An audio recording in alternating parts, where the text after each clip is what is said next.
الأكل العاطفي. ما عنديش إرادة ومش بكمل الجزء التالت. أهلا بيكي، معاكي دكتور نورهان لطفي، أخصائية التغذية الحدسية ضد الدايت، اللي بساعدك عن طريقها تتخلصي من إنها الشراهة، توصلي للوزن الطبيعي لجسمك، ولكن بدون أي دايت وبدون عد سعرات وبدون أي حسابات غير منطقية. علاقتي بالأكل علاقة أصدقاء، علاقة حبايب، علاقة ما اقدرش استغنى عنه. انا بحب الاكل. الاكل هو الحاجة الوحيدة اللي بتبسطني في يومي.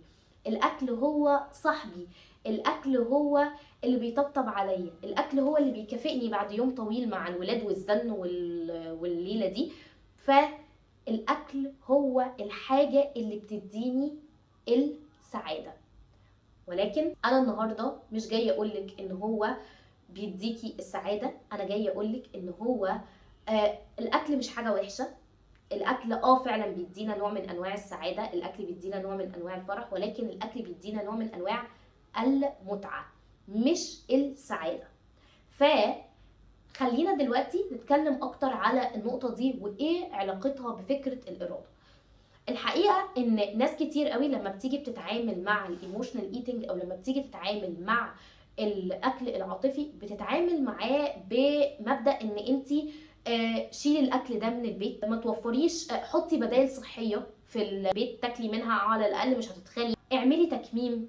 للاسف الشديد خدي حقن، مش عارفة سد الشهية ولا الحقن ايه. ولكن للاسف للاسف للاسف ان كل الحلول دي هي حلول مؤقتة جدا جدا جدا.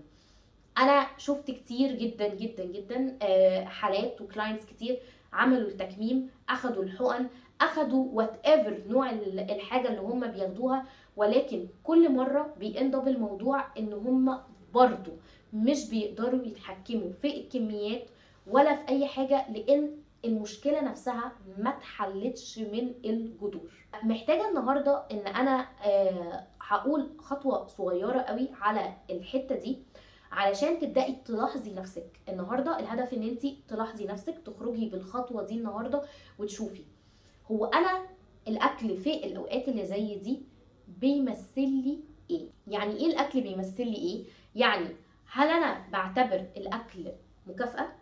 هل انا بعتبر الاكل طبطبة؟ هل انا بعتبر الاكل بيهديني؟ هل انا بعتبر الاكل ايه؟ انا ببقى عايزة دلوقتي حالا اكل ليه؟ ودي نقطة مهمة قوي ان انا اعرفها وابقى واعية بيها. ليه؟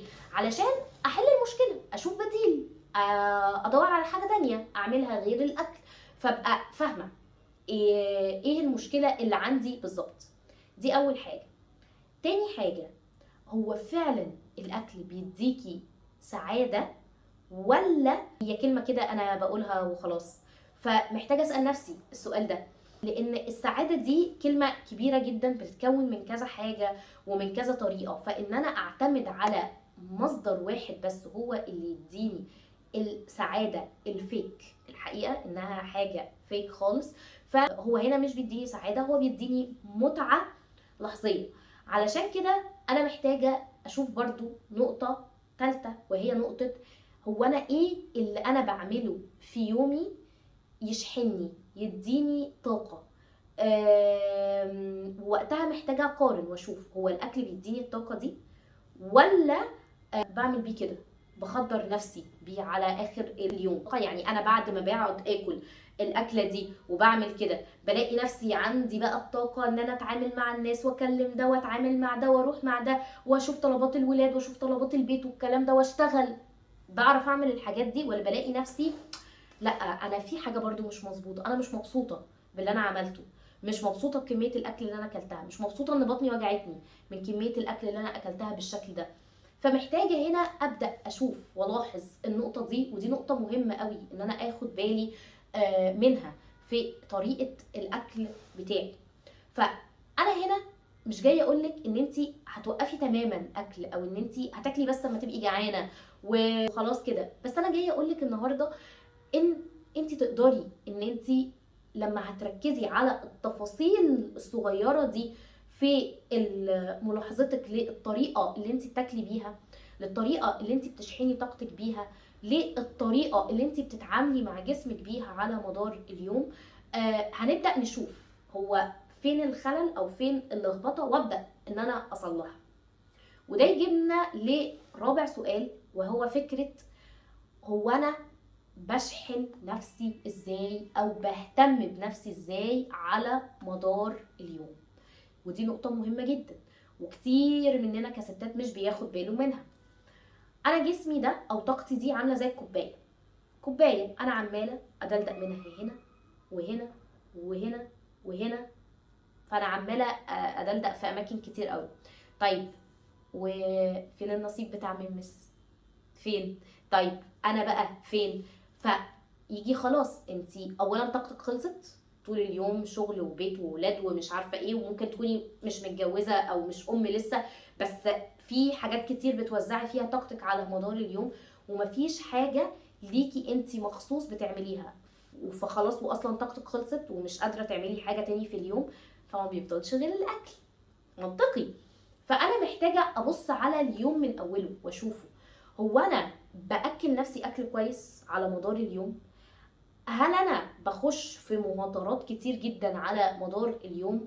هل انا بلبي طلبات لا اله الا الله في البيت غيري؟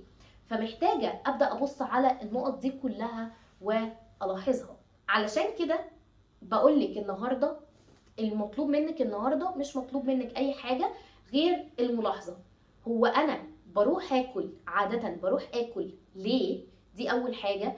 تاني حاجه، انا بشحن طاقتي ازاي على مدار اليوم، او بهتم بنفسي ازاي؟ انا اصلا ماشي يومي طاقتي كلها هل انا ليا فيها مكان ولا لا؟ الخطوه النهارده بسيطه او تبدو بسيطه، ولكن ما حبيتش اطول عليكي في النقطه دي عشان النقطه دي هنتكلم عليها اكتر بكره وبعده. ولكن حابه ان انا اسمع منك الكومنتس بتاعتك، ولو انتي لسه ما شفتيش الجزء الاول والتاني من البروجرام فحابه ان انتي تروحي دلوقتي تشوفيهم، واستنيني بكره في الجزء الرابع الخاص بالاستمراريه. لو انتي عايزه هتاخدي معلومات اكتر وده اللي هنشتغل عليه، فانا بقدم لك بروجرام فاست اند فلو. فاست اند فلو هو بروجرام صغير، ميني بروجرام، في جزء خاص برمضان والصيام فهتقدري ترجعي له سنينك كلها. تاني حاجة الجزء الخاص بالاستمرارية وبناء الاستمرار على نظام أكل، تخلي عن الشراهة، تخلي عن الأكل العاطفي، ولكن باستخدام نقطتين مهمين قوي: الاحترام لجسمك والحب لجسمك. نقطة كتير قوي ما بيتكلمش فيها وهتكلم عليها بكرة أكتر وهشرحها بكرة أكتر، ولكن هو الاستمرار على أي حاجة محتاج منك طاقة، ومحتاج منك ان انا اشوف اللي انا بعمله ده بيفيدني بايه اصلا.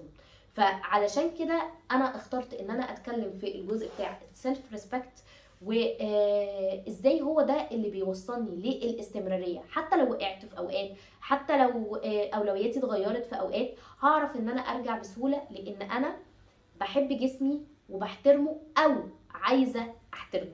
فالنقطه دي هشتغل معاكي عليها بكره اكتر وهشرحها لك بكره اكتر في الفيديو الجاي. استنيني. ولو انتي لسه ما عملتيش سبسكرايب للقناه وفعلتي زرار الجرس عشان يوصلك الفيديوز الجديده، فاعملي كده دلوقتي، واستنيني في فيديو جديد بكره، وسلام عليكم.